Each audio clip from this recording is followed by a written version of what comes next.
banyak hitung-hitungannya, banyak banget. Lo pelajarin prosesnya, di situ ada energi yang berpindah, ada massa yang berpindah, ada massa yang berubah dan lain-lain sebagainya. Nah itu sebenarnya kalau mau dipecah itu tuh jadi lebih detail lagi gitu, dan semua bagian dari situ itu hitungan. Semuanya hitungan. Halo, kenalin, nama gue Faruk. Dulu gue kuliah di Teknologi Bioproses angkatan 2013. Sekarang kerja di salah satu perusahaan startup yang bergerak di bidang supply chain dan warung lah, namanya Warung Pintar. Jadi dulu sebenarnya gue nggak tahu mau milih jurusan apaan. Nah terus guru SMA gue pernah ngasih tahu kalau misalkan bioproses itu salah satu jurusan yang prospektif lah ke depannya kan, kayak semua hal-hal sekarang udah mulai pindah ke hal-hal yang bio gitu kan, karena fosil juga udah mulai turun dan lain-lain sebagainya. Jadi dan kebetulan gue pribadi suka sama biologi dulu waktu SMA, tapi ternyata pas lagi masuk ternyata nggak biologinya sedikit lah, malah kebanyakan yang lain-lain gitu kan. Jadi jangan terlalu expect kalau banyak biologi di sana. Banyak fisika sih sebenarnya, kurang lebih ya. Jadi kayak kita kan intinya kita pelajarin gimana caranya kita nge-convert sesuatu dari bahan yang masih mentah jadi bahan setengah jadi atau jadi bahan jadi gitu. Outputnya apa? Banyak banget. Ada obat, ada makanan, terus bisa juga lari ke energi sebenarnya. Dan sumber energi kan ada banyak banget kan. Itu juga bisa, itu dipelajarin semua di sana. Dan kita sebenarnya lihatnya lebih dari perspektif gimana caranya ngeproduksi secara masif gitu. Misalkan produksi etanol. Nah, cuma kan etanol dari fosil juga bisa. Nah, ini misalkan kita ambil beda dari bahan baku ya. Sebenarnya yang bedain terkadang dari prosesnya yang membedakan dengan teknik kimia gitu. Jadi bioetanol, jadi disebutnya bioetanol gitu kan. Nah, itu karena diproduksi dari bahan baku bio. Misalkan contohnya dari tandan kosong kelapa sawit. Karena kelapa sawit ada limbahnya tuh, tandan kosong dibuang gitu aja. Biasanya kan cuma ditaruh aja dan itu jadi limbah gitu. Nah, itu bisa tuh kita produksi, kita rubah jadi etanol, salah satu produksinya, salah satu produknya. Terus misalkan yang paling sederhana tempe. Nah, tempe itu sebenarnya karena memanfaatkan ragi, itu tuh salah satu produk dari bioproses juga sebenarnya, cuman yang konvensional lah. Nah, si bioproses ini gimana caranya bikin produksi tempe lebih banyak tapi lebih murah produksinya dan lebih bagus kualitasnya. Aimnya jurusannya sebenarnya ke arah sana sih. Jadi karena memang waktu itu nggak banyak ekspektasi ya, masuk pokoknya gue mau kuliah aja, yang penting gue nggak tahu mau kuliah apa. Nah terus akhirnya di sounding kan bahwa ada salah satu jurusan yang bagus untuk masa depan katanya guru gue gitu kan. Nah akhirnya masuk, ternyata kadang malah lebihin ekspektasi sih, kirain cuman ya udah main-main di lab atau apa yang minor-minor. Waktu gue SMA kan masih belum tahu banyak sejujurnya gitu kan, tapi ternyata hal yang dipelajarin tuh banyak banget dan lo bisa masuk ke segala macam sektor sebenarnya. Lo bisa masuk ke perusahaan makanan, FMCG dan lain-lain, perusahaan oil and gas even gitu kan. Terus kayak lo bisa ke obat juga kalau lo suka. Jadi kayak memang ada, kalau gue nggak tahu sih ini sebutan common atau enggak, cuman beberapa dosen gue ngomong kalau misalkan jurusan baik itu bioproses atau teknik kimia, karena bioproses itu pecahan dari tekkim, itu ya kita universal engineer lah gitu kan, karena memang kita nge-provide prosesnya gitu. Sebenarnya gini sih, jadi alhamdulillah karena memang diajarin, walaupun memang spesifik ya di jurusan, cuman kan sebenarnya yang diajarin framework berpikir. Jadi gimana cara kita nge-convert tadi ya produk dari raw material sampai jadi produk jadi yang bisa dijual, bisa dikonsum, bisa nyelesain problem lah ya. Nah basically kan yang dipelajarin di situ, framework yang dikasih ke kita adalah framework problem solving kan. Karena ada framework berpikir soal yang problem solving gitu, akhirnya gue coba lebarin aja sayap ya kan, nggak fokus hanya perusahaan-perusahaan yang bergerak di teknik kimia atau bioproses, tapi gue coba cek yang lain-lain juga, yang mana sebenarnya framework berpikirnya kurang lebih sama gitu. Jadi cukup menarik lah. Oke, paling kalau buat eksak matkulnya apa, gue pasti ada lupa-lupa ya, cuman high level.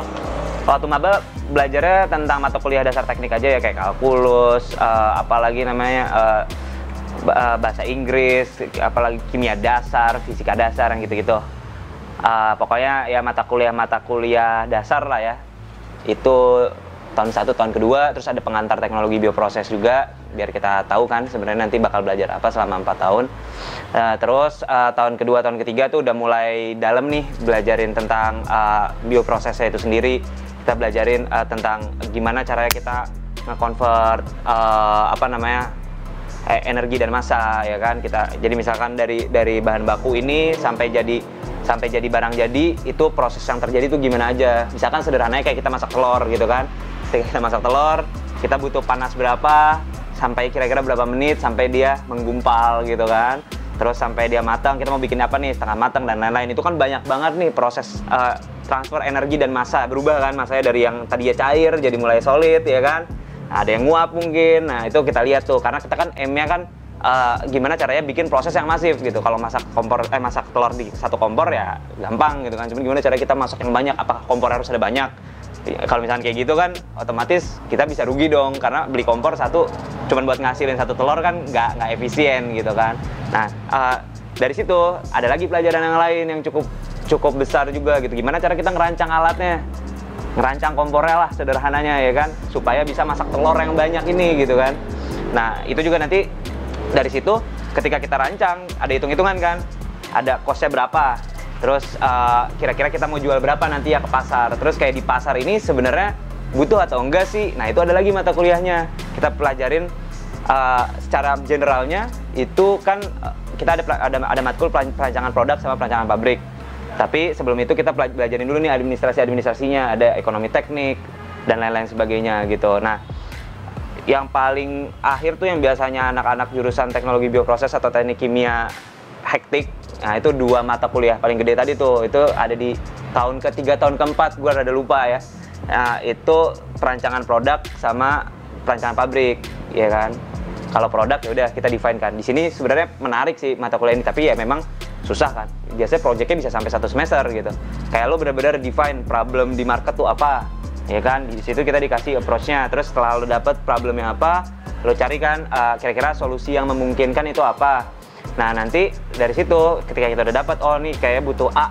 Nah, itu kita mulai tuh rancang proses kimianya kayak apa. Ketika kita merancang proses kimianya, di situ ada banyak keterlibatan kan, ada alatnya apa, terus ada energi yang bakal dipakai apa, utilitas dan lain-lainnya apa. Lo ambil raw materialnya dari mana aja. Terus kayak cost untuk masuk ke pabrik lo, raw materialnya berapa. Nah, itu benar-benar di divine gitu. Nah, cuman bedanya antara dua ini, kalau produk, mata kuliah yang produk itu lebih fokus ke produknya aja gitu kan, user base, nggak terlalu mempertimbangkan proses produksi yang secara masifnya, walaupun tetap biasanya ditanyain gitu kan, cuman porsinya masih sedikit. Tapi ketika masuk ke mata kuliah perancangan pabrik, nah itu bener-bener tuh lo ditanyain dari A sampai Z gitu kan. Jadi kayak produk cuma sebagian kecil dari perancangan pabrik gitu kan, dan itu biasanya beda lagi karena udah beda semester kan, timnya juga bisa beda, biasanya kerjanya kelompok gitu kan. Nah, kurang lebih gitu sih, baru habis itu skripsi. Banyak hitung-hitungannya, banyak banget. Kayak tadi kan sebenarnya gue simplified ya, kayak prosesnya lo pelajarin prosesnya. Di situ ada energi yang berpindah, ada massa yang berpindah, ada massa yang berubah dan lain-lain sebagainya. Nah, itu sebenarnya kalau mau dipecah itu tuh jadi lebih detail lagi gitu, dan semua bagian dari situ itu hitungan. Semuanya hitungan. Lo ngerancangnya ngitung, lo tahu misalkan proses yang bahannya aja, misalkan kayak telur, ketika kita masak, kita bikin supaya dia lebih cepat panas. Misalkan kita mau kasih sesuatu gitu kan, supaya nggak benar-benar, misalkan gini, misalkan lo butuh bikin telur dengan energi 10, terus berarti kan cost untuk energinya 10 kan, setara dengan 10. Nah, misalkan gimana caranya supaya kita nurunin 10, terus kayak misalnya lo tambahin satu zat atau apapun itu untuk mempercepat supaya telurnya bisa matang di 8, di energi 8 gitu. Nah, itu tuh ada hitungannya lagi, misalnya dikasih katalis atau apa gitu kan, untuk mempercepat reaksinya gitu, untuk ya. Nah, itu hitungan lagi gitu kan. Nah, kurang lebih kayak gitu, jadi bener-bener banyak hitungnya. Teman-teman memang, gue nggak tahu sih mereka emang pada dasarnya pintar atau memang suka sama pelajarannya. Alhamdulillah sih yang lulus tepat waktu tuh mungkin lebih dari 90% gitu. Kayak yang telat-telat cuma berapa orang, belasan, total bioproses itu angkatan gue sekitar 60-an. Ya, sekitar 60-an. Cuman kita kalau gabung sama teknik kimia karena kita satu departemen, itu mungkin sekitar 150 lebih ya. Gue rada lupa angkanya. Ya itu paling yang nggak lulus tepat waktu di bawah 20 lah gitu. Di bawah 20 teknik kimia dan bioproses. Kalau bioproses sendiri paling ya di bawah 15, di bawah 10 lah, di bawah 10. Jadi gue dulu ikut beberapa panitiaan ya awal-awal ya. Baru masuk, emang gue cukup tertarik sih sama kepanitiaan dan organisasi yang ada di kampus gitu. Ya sebelum gue masuk gue udah dengar kalau UI ini gede banget, anaknya banyak, susah untuk lo kenal sama anak-anak di UI. Waktu gue baru masuk, gue mikir nggak, gue harus bisa nih kenal sama banyak orang di UI kan, mau jurusan apapun, angkatan berapapun, dari manapun orangnya. Gue pengen banyak kenalan lah waktu awal-awal masuk gitu kan, tapi in reality memang ya sebanyak itu jadi memang gue nggak bisa cover semua, bahkan sama lu kita juga baru kenal gitu kan. Tapi ya gue coba yang terbaik lah ya, maksud gue coba ikut kepanitiaan supaya punya kenalan baru, ikut organisasi supaya punya kenalan baru. Terus ya kadang-kadang gue keliling juga gitu di kantin atau kayak kantin-kantin fakultas untuk coba ngobrol sama teman-teman lain. Awalnya sih memang niatnya seperti itu gitu, pengen coba banyak kenalan aja. Dan akhirnya setelah jalan ternyata cukup menarik ya, misalnya ketika kita ikut kepanitiaan, ikut organisasi, banyak pelajaran yang barulah, ada challenge-challenge yang kadang mungkin kalau gue nggak ikut kepanitiaan ya gue nggak tahu gitu informasi-informasi yang cukup internal misalkan dari pihak UI, dan itu ternyata berpengaruh kepada kita waktu jadi mahasiswa, dan kita berperan untuk nge-solve itu cukup menarik waktu itu di awal gitu kan. Akhirnya tahun pertama gue ikut kepanitiaan, ikut BEM fakultas juga, terus ikut ikatan mahasiswa juga atau himpunan lah ya, ada yang nyebut himpunan, kalau di teknik sebutnya IM, ikatan mahasiswa di jurusan. Itu tahun pertama jadi staff. Terus tahun kedua gua ngajuin diri nih sebagai ketua himpunan, ketua IM. Akhirnya jadi ketua IM-nya itu digabung ya, teknik kimia sama bioproses jadi satu himpunan doang gitu. Ya ikatan mahasiswa teknik kimia lah ya. Akhirnya tahun kedua gue habisin waktu gue untuk jadi ketua IM itu. Terus mulai tahun ketiga lanjut lagi nih, ada opportunity untuk naik ke BEM fakultas, gue ikut akhirnya kan. Maju, alhamdulillah menang, akhirnya ya jalanin beberapa program lah ya. Nah terus sampai itu kan akhirnya semester 7 kalau nggak salah ya. Semester 7 selesai, baru deh nggak lanjut lagi kita ke UI, kita kuliah. Sebenarnya karena mungkin sebelumnya ada di IM ya gue ya, jadi kan kita kayak punya ketua BEM sebelumnya, dan memang sebelum-sebelumnya juga selalu seperti itu. Kita tuh setiap ada isu di fakultas, masalah apapun, mau senang, mau negatif, atau mungkin di universitas ada masalah apa, baik itu di internal dekanat, atau bahkan masalah di luar juga gitu, misalkan yang skalanya nasional, itu biasanya kita bahas bareng kan. Kita bahas bareng dengan ketua BEM-nya, biasanya ngajak ketua-ketua himpunan untuk diskusi bareng gitu. Dari situ gue lihat nih ada banyak problem-problem yang sebenarnya seru untuk di-tackle. Terus kayak ada convert kan, maksudnya kayak needs-nya anak-anak. Kini kan organisasi itu sebenarnya berdiri karena harusnya kan kebutuhan dan keinginan dari setiap anggotanya kan. Berarti kalau misalkan BEM ya anak-anak sefakultasnya gitu. Nah ada convert kan, ya kita juga nggak bisa maksa gitu, kayak orang-orang punya preferensi masing-masing dan gue selalu menghormati itu gitu. Terserah lo mau aktif kuliah doang, mau bisnis, mau ikut organisasi, apapun, yang penting jangan sampai diem aja gitu, jangan sampai nggak ngapa-ngapain, sayang. Tapi kalau emang dia punya alasan yang jelas juga atas dirinya untuk gue nggak mau sibuk, gue mau santai, ya nggak apa-apa juga gitu, yang penting lo tahu arahnya kemana gitu kan. Nah dari situ karena memang waktu di himpunan itu gue dapat informasi-informasi yang cukup menarik ya, baik terkait internal organisasinya, gimana cara kita bisa bikin BEM nge-serve needs-nya anak-anak gitu, supaya relevan lah ya dengan kondisi anak-anak. Karena pada akhirnya percuma kalau misalkan gue sebagai ketua BEM atau siapapun itu gerak atas kemauan gue doang, ya jadinya cuma bawa nama dan sebenarnya nggak representatif kan.